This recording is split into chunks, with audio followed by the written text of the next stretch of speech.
Everyone thought she was strong. She smiled at family gatherings, took the calls when work crashed, rewrote plans at midnight, and quietly fixed what others broke. People said she handled things so well, resilient, steady, dependable. No one knew what it cost her to stay. It's okay to begin there. Strength can look like endurance, but endurance can also become a tax. A quiet, accumulating bill paid in pieces of a person until one day there's nothing left. If you are watching this because some version of that sentence fits your life, because someone told you that you're so strong and you felt more hollow than honored, this video is for you. I want to name what happens, explain the patterns that hide behind charm, and give practical steps you can use to protect yourself and start reclaiming what was lost. If this topic helps you, subscribe so we can bring more resources like this. Everyone who mistook her strength for invulnerability missed how she learned to survive by shrinking parts of herself. That shrinking didn't happen all at once. It began during the best parts of the relationship. Warmth, attention, a partner who mirrored your likes, remembered small details and made you feel like the only person in the room. Later, that same person made tiny changes. Criticism disguised as jokes, questions about your memory, a withholding of praise that used to be constant. Over time, those tiny moves became a pattern that rewired what she trusted about herself. To make sense of what happened to her, it helps to distinguish two broad patterns you may encounter in intimate relationships: narcissistic abuse and psychopathic style exploitation. These terms get used a lot, and sometimes too loosely. Let me offer brief, clear definitions so you have a working map. When I say pathological narcissism, I'm referring to a pattern where someone depends on external admiration to feel whole. On the surface, they may seem confident, proud, and even generous. Under the surface, their sense of self is brittle. They crave attention, praise, and validation. Without it, they feel empty or enraged. In relationships, a narcissistic person often builds you up in the beginning, idealization, because they need you to reflect a desirable image back to them. Later, when you stop supplying that fuel in exactly the way they expect, they devalue you. Psychopathy, as a clinical idea, denotes a set of traits including emotional coldness, shallow affect, and a strategic, goal-oriented way of using others. A person whose behavior looks psychopathic may not feel empathy in the way most people do. They can be charming, but their charm is instrumental. They see relationships as a means to an end: control, profit, or dominance. They are less emotionally fragile than narcissists. They are often calculating rather than needy. Those two descriptions are shorthand. Not everyone with some narcissistic traits has a personality disorder. Not every manipulative person is a psychopath. But the difference that matters for you is simple. A narcissist typically needs to be admired. A psychopathic pattern aims to dominate or exploit. One seeks reflection, the other seeks control. Imagine two metaphors to make this clearer. The narcissist holds up a mirror to you, a mirror that always needs to show them beautifully. They polish it, point it toward you, and ask you to admire the image they create. If you stop polishing or stop admiring, the mirror becomes dangerous. They smash it into blame or contempt. The psychopath plays chess. Every move is part of a larger plan. You are a piece to be moved. Helpful when you advance their game, removed when you don't. Both can begin with the exact same script: attention, affection, gestures that look like love. The difference shows after the honeymoon phase. The narcissist will escalate demands for admiration, become enraged when you don't meet their expectations, and punish you emotionally to recenter themselves. The person with a psychopathic pattern will test limits, map your vulnerabilities, and use that mapping to predict or manipulate your responses. One is fragile and reactive, the other is cold and strategic. Both inflict damage and both can be skilled at hiding in plain sight. What does that hiding look like in daily life? Let's return to her, this woman everyone praised as strong, so the consequences feel concrete. When they first met, he flattened his edges to fit her. He wanted to be the person she needed. He listened when she spoke about her childhood, her job, what made her laugh. He remembered dates, He'd send messages that felt like validation. People around them said, "You two are so perfect." That idealization phase made her believe she had found a partner who truly saw her. Months later, a pattern emerged. He began canceling plans with excuses that sounded urgent. He criticized small things as if they were character flaws, how she folded towels, how she laughed in a group. When she pushed back, he would pivot into affection so convincingly that she did not stay angry for long. Flowers, apologies, very public declarations of love. The cycle tightened. In private, he used silence as punishment. When she complained about emotional distance, he accused her of being oversensitive, of rewriting situations. Friends started asking why she seemed angry more often. She began to doubt her own memory. Did he really say that? Had she imagined the contempt? Or consider this variant. The man who mapped her finances slowly encouraged her to let him handle bills just for convenience, then smoothed the conversation when she asked for receipts. He seemed efficient, organized, so helpful. Later, she found charges she didn't recognize or heard explanations that sounded plausible, but left a nagging uncertainty. When she raised it, he turned the conversation to her insecurities. "You always worry about money," he said. "You're paranoid." The more she questioned, the more isolated she felt. The damage isn't only emotional, it's social and practical. Emotionally, victims often describe a persistent confusion, gaslighting, being told you misremember events, being convinced your feelings are too much, or being accused of creating problems out of nothing. That confusion erodes self-trust. You begin to wonder whether you misread the world. That doubt makes you easier to control, because you hesitate before asserting your needs. Physically, stress accumulates. You can be exhausted, have trouble sleeping, notice unexplained headaches or intestinal distress. Trauma lives in the body long before words catch up. Socially, relationships fray. The abuser's will to isolate you can be subtle. Years of small humiliations, jokes made in front of friends, or insinuations that you're overreacting. Over time, friends drift away because it's easier than confronting the reality of what's happening, and because you, in the process of surviving, may stop inviting them in. Financially, the consequences can be severe and practical. Access to shared accounts, coerced dependence, or outright theft can leave survivors with debts, poor credit, or diminished resources for leaving. Professionally, the constant emotional labor, explaining oneself, apologizing for feelings, being gaslit at work by a partner who undermines your reputation, can cause missed promotions or reduced performance. And then there's the slow dismantling of identity. She learned to answer fewer questions, to make herself smaller to prevent escalation. Compliments from strangers that once felt flattering now struck a dull, wary chord. Was it real? Was it a setup? She learned strategies to avoid being criticized, never bringing up disagreements in public, always letting him have the remote, softening her success so it wouldn't spark envy. With each concession, part of her autonomy atrophied. If any of this feels familiar, there are practical steps that can start to change the trajectory. I want to offer a grounded 5-step protection blueprint. These are not therapy instructions, they are pragmatic actions survivors often find useful. Use them as a compass, not a map that replaces professional help. Step 1. Name it. Knowledge is resistance. When you can say, "This pattern looks like narcissistic idealization followed by devaluation," or "He keeps mapping my responses to use later," the behaviors lose some of their power.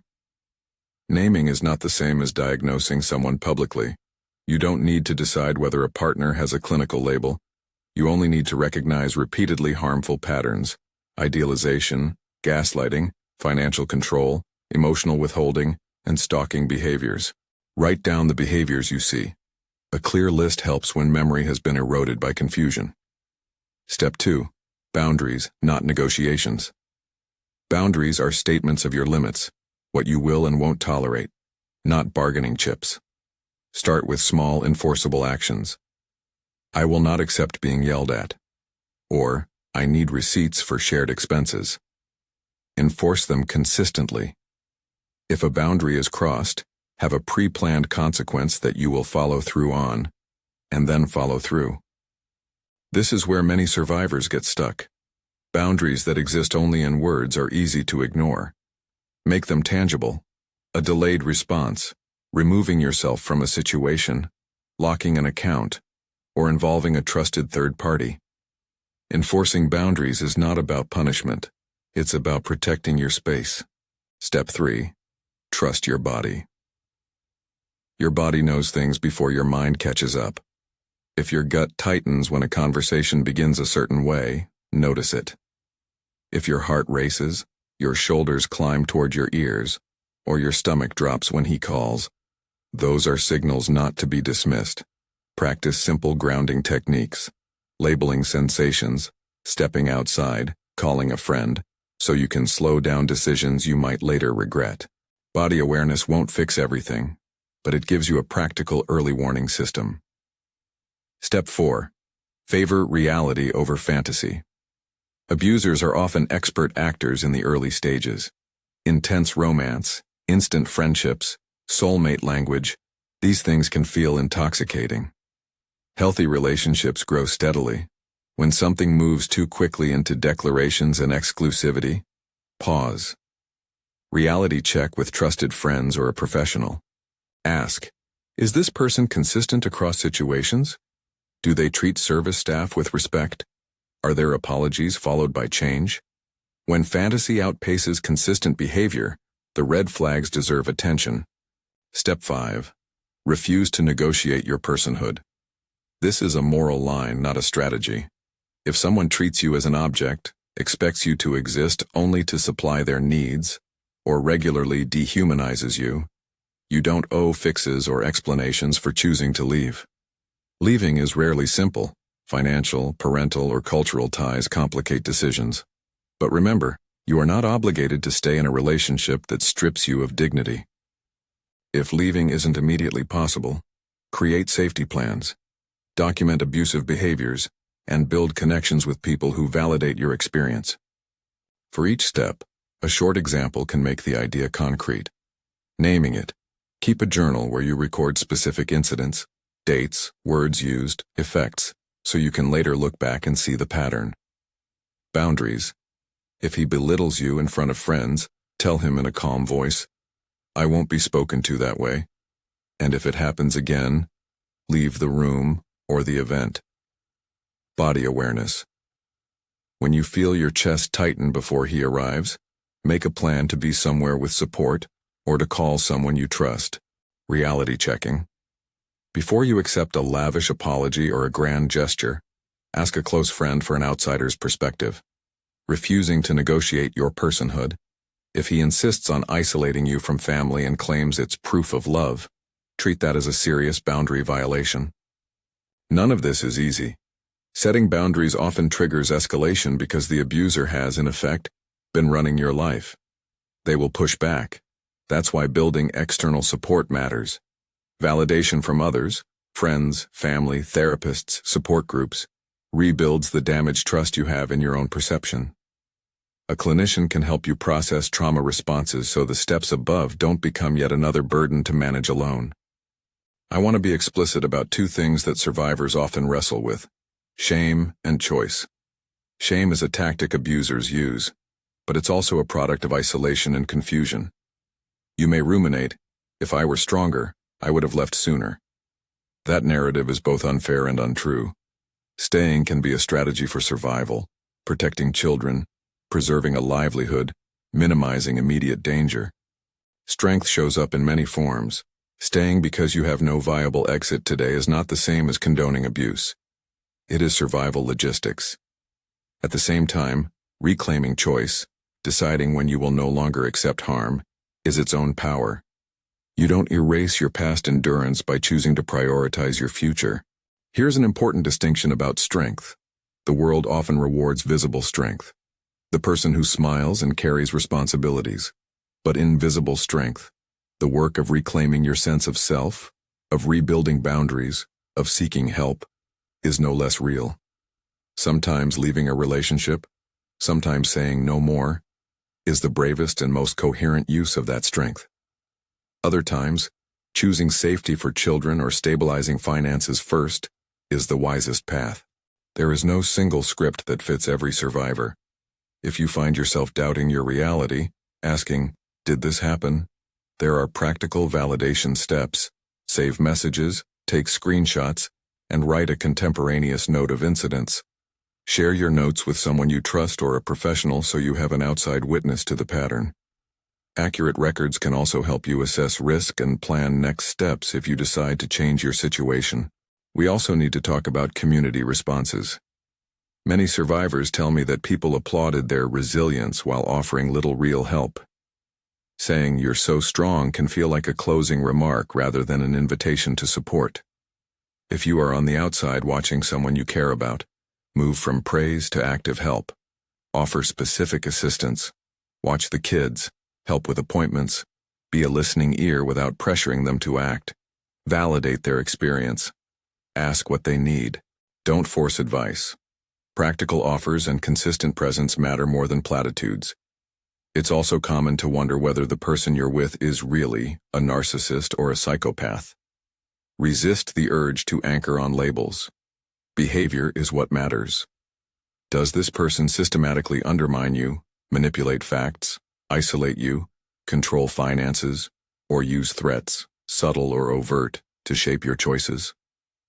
Those actions require attention, whether or not you attach a formal label. Before I close, I want to name a common worry. Reaching out for help can feel like escalating the risk. That's valid. If safety is a concern, prioritize discreet, low-risk steps. Create a code with a trusted friend to signal danger. Make an emergency bag. Set aside funds where possible. Document behavior safely. Local domestic violence hotlines can offer tailored safety planning without pressure to leave immediately. Professionals who specialize in intimate partner dynamics can help you build a plan that weighs immediate risks and long-term goals. You did what you could to survive. That fact deserves recognition, not judgment. Your endurance kept you afloat in a storm that few outside saw. But endurance exacts a cost when it becomes the only allowed response to harm. Reclaiming yourself does not erase your past. It honors it by choosing a different horizon. If you're wondering what the next steps look like beyond these 5 principles, consider 3 practical moves. First, find at least one person who believes you and can be a steady witness. Someone who will hear you without minimizing. Second, begin documenting patterns even if you don't share them yet. Third, schedule a consultation with a mental health professional who has experience with relational trauma. Each of those steps gives you incremental power and a clearer sense of options. This channel offers more detailed resources and courses that dive deeper into recognizing manipulation, creating safety plans, and rebuilding after emotional abuse. If you need more support or training, check the link in the description for trusted resources and courses. They are educational tools, not promises of instant healing. Think of them as maps and equipment for the journey ahead. I want to end where we began, with her. Everyone thought she was strong. She was. But strength that costs your identity is a heavy inheritance. If you are protecting someone else right now, children, finances, community, you're making choices under constraint. If you are choosing to step away, that is an act of reclaiming. If you are choosing to hold boundaries, that is a form of courage. There is no one right way to respond. Only the honest, often hard work of choosing your next steps with clearer information and more people beside you. If you are surviving this, I see you.